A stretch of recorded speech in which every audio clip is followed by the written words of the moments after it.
Welcome to the entry-level version of the retro yet modern Hyundai Ioniq 5. This features a single rear-mounted electric motor with rear-wheel drive compared with the twin-motor all-wheel drive setup we tested last year. It looks pretty much the same, and that's a good thing, as this has to be one of the coolest car designs currently on the market.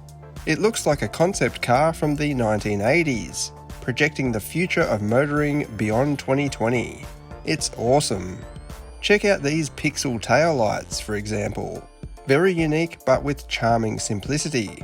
The box-like headlights are similar too, looking like they were designed on a really old computer. The Ioniq 5 is based on Hyundai Motor Group's dedicated fully electric eGMP architecture, which is shared with the Kia EV6 and Genesis GV60. Hyundai Australia recently introduced a light update for the rear-wheel drive model, and named it the Dynamic with a Q, but this example is the pre-update, denoted by these 20-inch alloy wheels, compared with the newer 19-inch items. The switch to smaller wheels and different spec tyres help to increase the range by 30 kilometres. While the exterior looks quite retro, the interior is very modern and contemporary.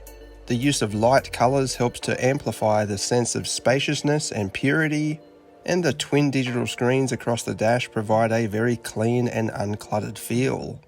There are some physical buttons on the dash for the climate control, which is great, as it means you don't have to snoop around within screens while you're driving just to alter the temperature. It might look like a conventional hatchback on the outside, especially from a distance, but in fact the Ioniq 5 is quite a big vehicle. As such, passenger space is very impressive. The floor is completely flat too, giving the cabin a really relaxed and open atmosphere. Likewise, rear seat space is not going to be a concern for most people, with ample headroom and legroom. We like the position of the climate vents on the pillar, and again, the clean and unfussy design is very refreshing. The boot offers a similar volume to some medium-sized SUVs. Actually, at 593 litres, it's at the upper end of the mid-size SUV class in Australia. There is some underfloor storage, but it's very shallow, perhaps ideal for hiding away precious items. With no engine up front, there's also a decent-sized storage box under the bonnet. This is a great spot to store the charging cables. There's also some of the familiar service components under here, while the main battery pack is located under the cabin.